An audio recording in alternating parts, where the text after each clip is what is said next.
यशस academy के YouTube channel पर आपका स्वागत है। आज हम आपके साथ डिस्कस करेंगे थ्योरी ऑफ डिमांड के बारे में। इकोनॉमिक्स का ये कंसेप्ट है यूसी नेट वगैरह के लिए, और जो कम्पिटिटिव एग्जाम्स में इकोनॉमिक्स के क्वेश्चंस पूछे जाते हैं उसके लिए ये बड़ी लाभदायक होते हैं ये कंसेप्ट्स।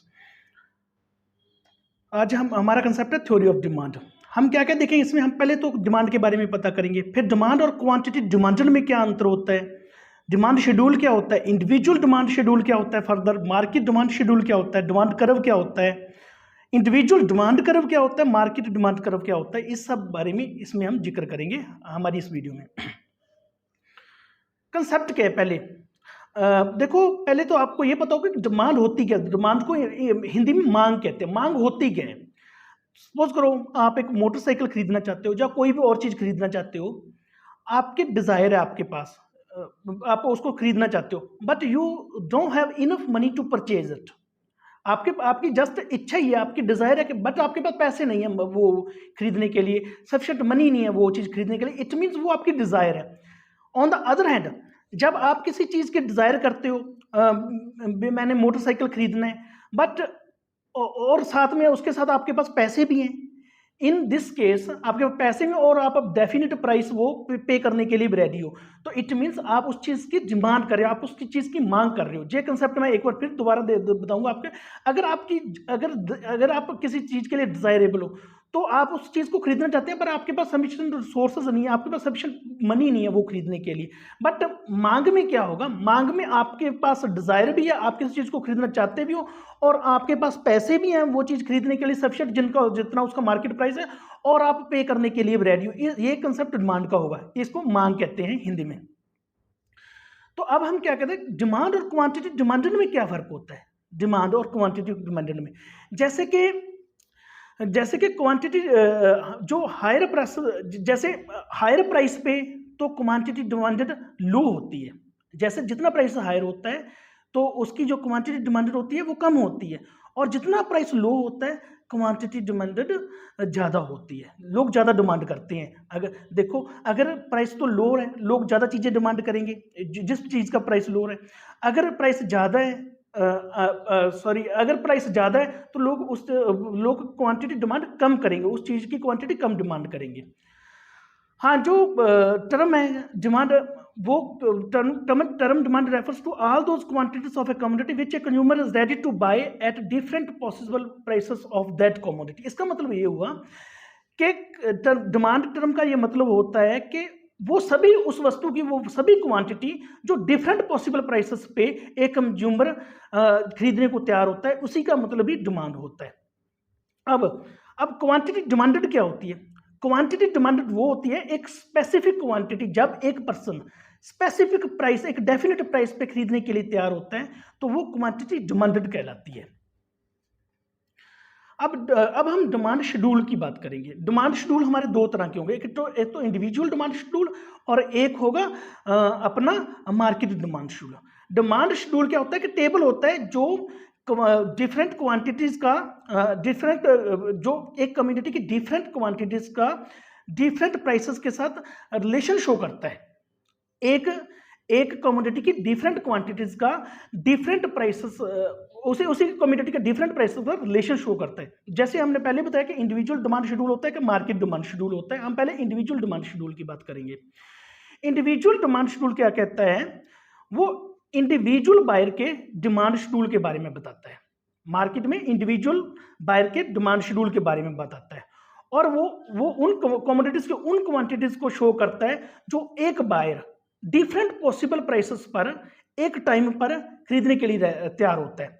डिमांड शेड्यूल क्या दिखाता है, वो डिफरेंट क्वांटिटीज ऑफ कमोडिटी दिखाता है जो एक इंडिविजुअल बायर, एक अकेला बायर जो डिफरेंट पॉसिबल प्राइसेस पर एक निश्चित टाइम पर खरीदने के लिए तैयार होता है। ये इंडिविजुअल डिमांड शेड्यूल होगा। अब हम ये देखते हैं इंडिविजुअल डिमांड शेड्यूल को हमने यहाँ पे इसमें हमने रिप्रेजेंट किया है टेबल में।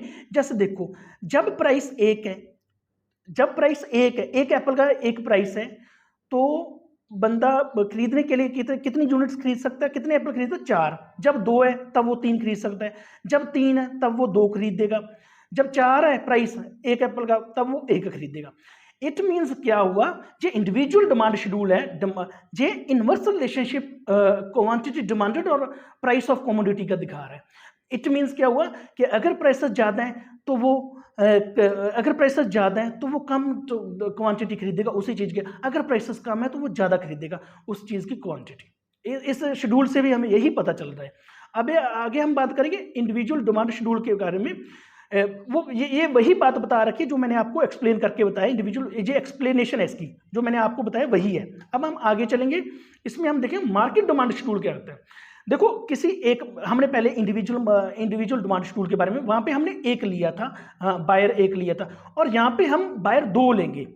किसी मार्केट में कई कंज्यूमर्स हो सकते हैं एक चीज के, और इस मार्केट डिमांड शेड्यूल का क्या है, ये रिप्रेजेंट करता है एक कम्युनिटी की डिमांड जो कई कंज्यूमर्स के द्वारा की जाती है, कई कंज्यूमर्स के द्वारा की जाती है, बट हम यहाँ पे दो ही लेंगे। It shows different quantities of a commodity which the consumer tends to buy at different possible prices of that commodity at a point of time। ये क्या होता है कि जो ये डिफरेंट क्वांटिटीज एक कमोडिटी की बताता है, जो डिफरेंट कंज्यूमर्स होते हैं उसको डिफरेंट पॉसिबल प्राइसेस पे एक वस्तु को खरीदने के लिए तैयार होते हैं, उन क्वांटिटीज को जो शो करता है मार्केट डिमांड शेड्यूल। पहले हमने एक का किया था, अब हम दो का करेंगे। अब हम यहाँ पे देख लेते हैं मार्केट डिमांड शेड्यूल में क्या है। देखो जब तो एप्पल का प्राइस एक है, ₹1 में एप्पल मिल रहा है, तो ए कितनी डिमांड कर रहा है, 4, बी कर रहा है 5, तो मार्केट डिमांड शेड्यूल क्या होगा कि अगर एप्पल का प्राइस 1 है तो टोटल मार्केट डिमांड 9 होगी, 4 + 5 9 हो गया। ऑन द अदर हैंड जब प्राइस एप्पल का 2 है तो ए की डिमांड कितनी है, ए 3 एप्पल डिमांड कर रहा है और ये 4 कर रहा है, हाँ बी 4 कर रहा है, तो टोटल कितनी मार्केट डिमांड होगी, 7।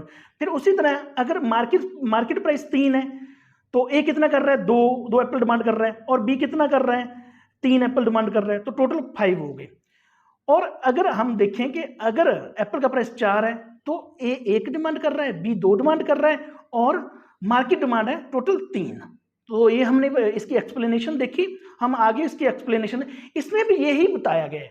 देखो यहाँ पे देखो कि अगर प्राइस 1 है तब तो मार्केट डिमांड 9 है, दोनों की मिला के ए और बी की डिमांड दोनों की, तब तो 9 है।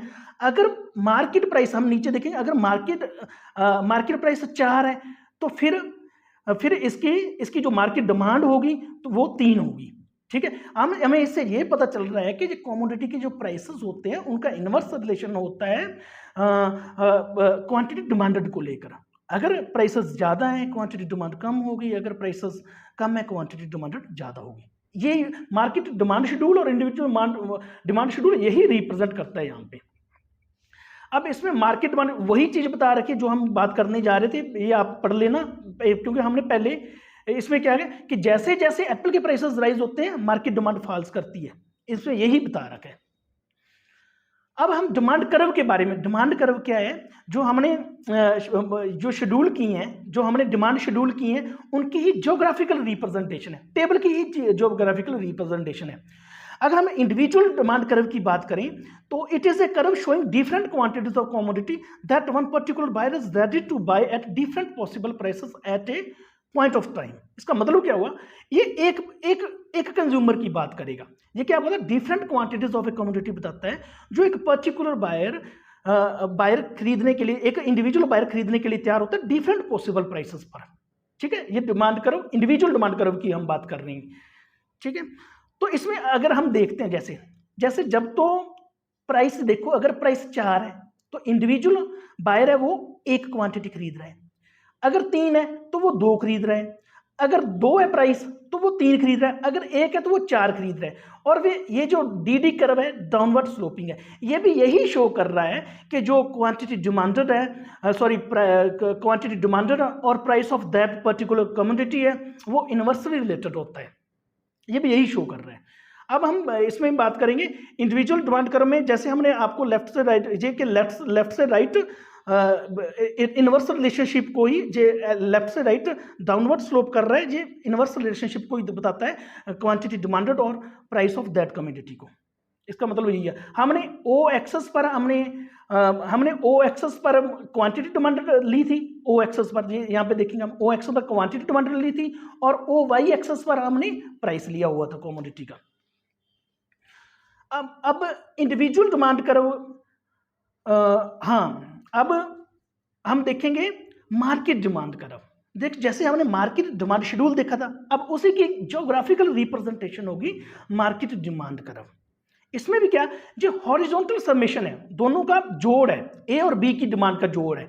यहाँ पे हम देखेंगे ये भी वही चीज शो करता है, जैसे कि हमने यहाँ पे हमने देखा कि अगर प्राइस 1 है तो ए चार कर रहा है, ए 4 खरीद रहा है, ठीक है। अगर प्राइस 1 है तो बी 5 खरीद रहा है। इसका हॉरिजॉन्टल समेशन देखेंगे, यहाँ पे देखेंगे हम, अगर प्राइस 4 है तो दोनों मिलके 3 खरीद रहे हैं। अगर प्राइस 4 है तो दोनों मिलके 3 खरीद रहे हैं। अगर प्राइस 3 है तो दोनों मिलके 5 खरीद रहे हैं। मतलब मार्केट डिमांड कितनी है, 5 है। अगर प्राइस 2 है तो मार्केट डिमांड है 7। अगर प्राइस 1 है और मार्केट डिमांड 9 है इसकी, ठीक है जी। अगर आप इसका मार्केट डिमांड शेड्यूल का आप वो देखोगे, टेबल देखो, तो उससे बिल्कुल सही क्लियर हो जाएगा। अब इसमें हमने क्या देखा, ये जो फिगर 1 है ये तो ए का डिमांड कर्व शो कर रहा है, फिगर 1। फिगर 2 का फिगर 1 है, ये तो ए का डिमांड कर्व शो कर रहा है। फिगर जो 2 है वो बी का कर रहा है, और फिगर जो 3 है वो मार्केट डिमांड कर्व का, ये दोनों का समेशन हॉरिजॉन्टल समेशन है, ये दोनों मार्केट की डिमांड को बता रहा है। अजम्पशन इसमें हमने ये रखी है मार्केट डिमांड कर्व में या मार्केट डिमांड शेड्यूल में, कि हमारे पास जो बायर है वो बायर 2 है। ये ध्यान रखना है आपको। ये था हमने आज डिस्कस किया थ्योरी ऑफ डिमांड में। थ्योरी ऑफ डिमांड में different market demand schedule, individual demand schedule, market demand curve, individual demand curve या market demand schedule. So thanks for being